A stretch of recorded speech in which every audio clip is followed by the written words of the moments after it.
প্রথম কথা, ওই যে ওখানে দাঁড়িয়ে আছে, ও আমার স্ত্রী, তাই আমার স্ত্রীকে তোমার নেকলেস দেওয়ার কোনো অধিকার নেই।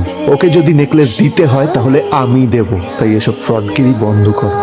আর দ্বিতীয় কথা, যার পকেটে পয়সা নেই ঝনঝন আওয়াজ করা তার মানায় না।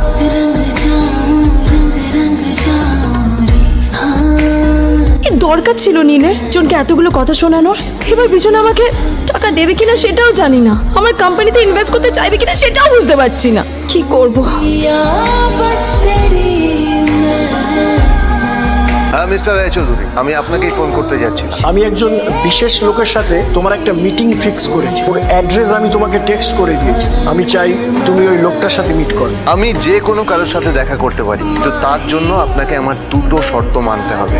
প্রথমটা, আমার জন্য একটা রেয়ার হীরের নেকলেস আপনাকে জোগাড় করে আনতে হবে। আর দ্বিতীয়টা, আমি আপনাকে টেক্সট করছি, এটাও কিন্তু একই রকম জরুরি।